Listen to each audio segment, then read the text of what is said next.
Hello again, everyone. Uh, Good to make another video for y'all. I know it's been a little while. I kind of just don't really make videos that often. But this has been like the one thing that sorry, there's a school bus driving by there.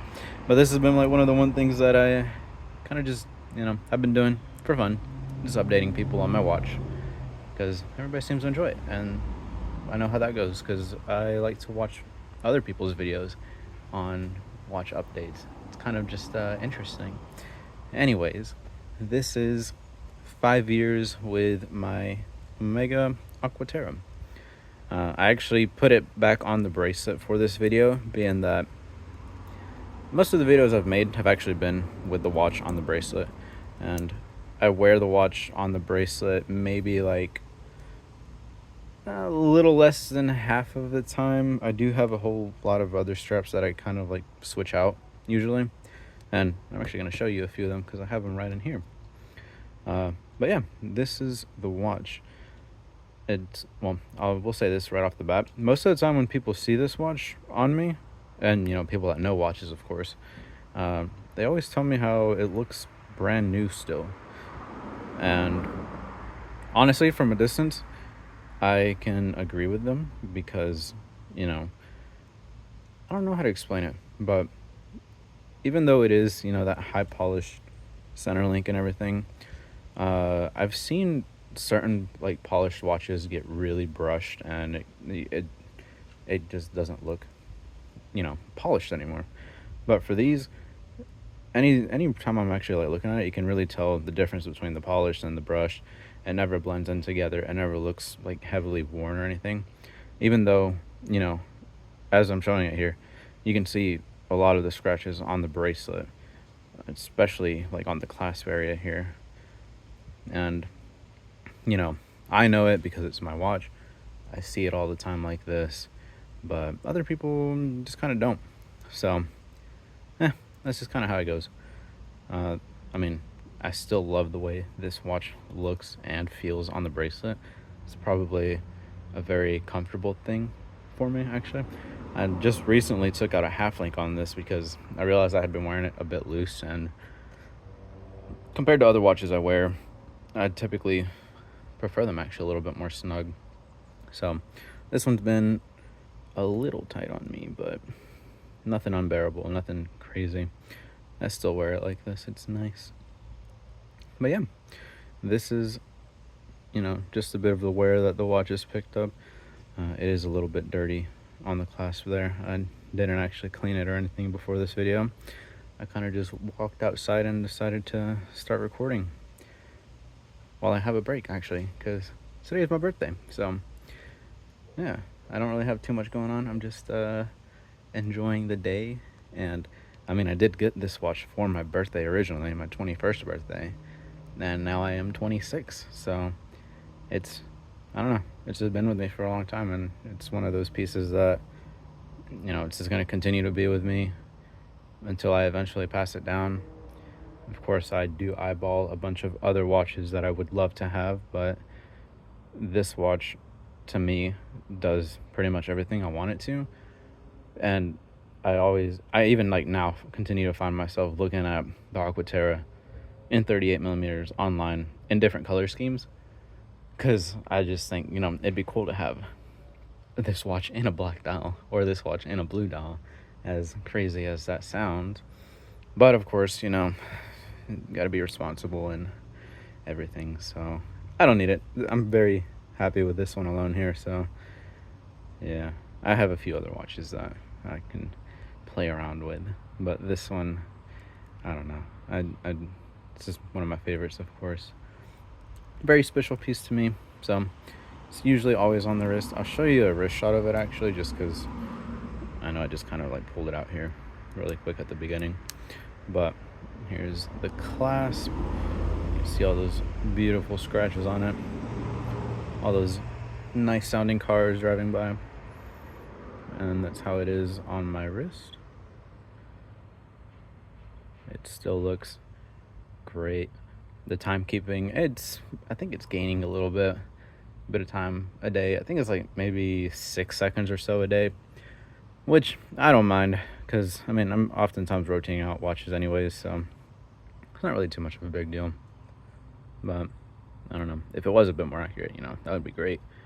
But it's nothing to want to have to send it out to service for or anything like that. So that's a picture or a wrist shot for you guys. I'm gonna set this down and show you the other straps I actually use with this watch. So let me see if I can pull these out here. Yes. So these straps right here are all my 19mm straps that I kind of tend to wear with this. These three are my most worn. Of course, I have the original rubber strap here, the Omega rubber strap. This is honestly the most comfortable strap that I have for this watch. It's more comfortable than the bracelet. It's more comfortable than any of these leather straps and rubber straps. This thing is like just perfect. If you're looking into like buying that watch on its own and you don't really care for bracelets as much, I would highly recommend this rubber strap because it's super comfortable and it's easy to wear for everything, really. I actually have the clasp on this blue rubber strap right now, or blue leather strap right now, that I sometimes wear it on.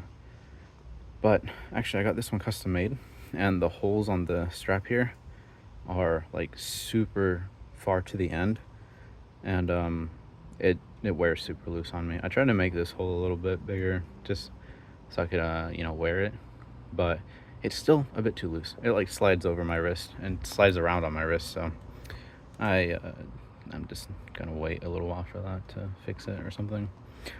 This one, just a nice little black leather strap for it. Very nice and dressy when I want it to be. Of course, rubber strap, can't say too much more about that.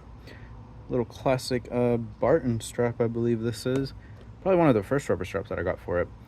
You can tell it's very worn in and everything, so yeah. And then another, I think I got this one like off a Facebook group or something. Some dude custom made it and whatnot. But I don't wear this one as much anymore. And then this one, who did I get this from? Strap Habit. This one was it was their breast cancer awareness color that they did for the strap, and there's been a lot of encounters with breast cancer this past couple years, so I figured I would support that. And I mean, I like pink. Pink is a really nice color, so why not have it, right? But yeah, these are the straps that I usually wear on it. If it's not on the bracelet, usually it's on the rubber strap. And then I did have some people ask me how I change my straps. These are just other straps for different watches that I don't really wear on that one. But I did have some people ask me how I change the strap on this watch. And this is what I use, actually. I think I got this off Amazon for like under $20 or something. I don't remember. Something super fancy, nothing super high quality, but it does come with like a bunch of replacement pins and everything, so you can change that for the spring bars. And you kind of just adjust this on the back here. I can kind of show behind the camera. It's a little odd. Of course, I have not been too kind to these lugs back here. Yeah, it's just how it goes. But pretty much we'll use this to pinch the spring bar in there and just pull it out. Takes the whole bracelet off and makes it super easy. A lot easier than like a normal spring bar because you can do it both sides at once. So I highly recommend one of these. I think they're spring bar pliers, something like that. You can get like some super high quality ones if you want, but these cheaper ones, they do the job. So, do as you will. And just some more, decorations on the little barrel that I'm recording on here. Got my very special little Benchmade. Figured I'd show this just because I got this one as a Christmas gift like 2 years ago or so. And then I've been getting into fountain pens too, so I've got the Lamy 2000 and a medium point. Very nice, just daily carry pieces. But yeah, sorry, off topic. Some people did ask me about, how I change the straps, so I figured I'd show that. I figured I'd show the straps that I wear on it. and of course the watch itself. Some people actually, I haven't had too many people ask me about this in particular with my watch, but with other watches, and like whenever I recommend watches to people, I've seen the whole issue of like the outside AR coating, and like how people think it's gonna scratch over time and everything. And I will say, like, I mean, you guys can see this watch here. It's like you you can't really tell.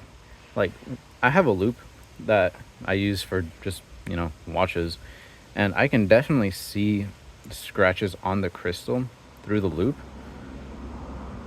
but like in real world use, you're not gonna notice. You're gonna notice AR coating, like how clear it makes your dial look, more than you're gonna notice macro scratches on it. So, I would not take that into heavy consideration, or like make it like a deal breaker for people. Honestly, having a double-sided AR coated crystal is one of my favorite things about watches now, just because of how nice it makes them look.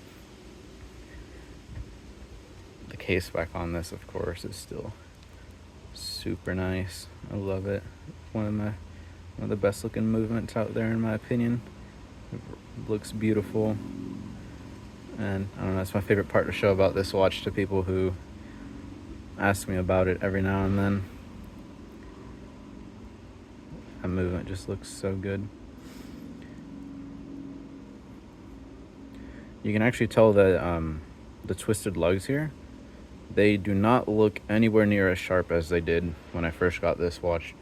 And of course, that's because of the service that I had to do for it. I don't know if I could find I don't know if I'd want to get it refinished anymore, just because of how much I've worn it since then still. But if I could get these lugs to look sharp again, I definitely would, because I love that nice crispness, that nice finish on watches like these, especially on the twisted lugs. I think it looks so good. It is a bit softer, and I don't know. The quality that I got back from the service, it was a little less than what it was a little underwhelming for what I was expecting, being that it was sent out directly to Omega and Swatch and all that jazz. But I'm not complaining, I guess. I'm still happy with it.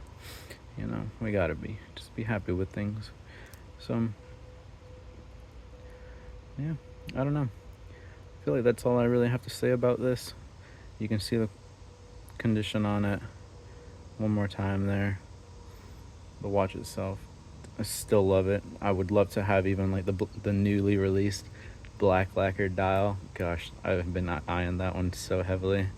But for now, I don't have plans of getting a new watch in the near future, nothing like that. But I do know for sure, like, the next watch I will get, whenever the time comes, it is going to be the Omega Speedmaster. I've thought about branching out to different brands, but I don't know. I try on different watches, and the one that always gives me that I need this feeling, like this one did, is the Speedmaster Professional, the Moon watch, of course. So that's probably going to be my next watch, and I'll be looking forward to making a video on that one, a few years down the road, or whenever that may be. But if anybody has any more questions about this watch at any point, just let me know in the comments. I'll do whatever I can, whenever I can. And yeah, thank you guys for watching this video. I hope y'all enjoyed it. Y'all have a good one.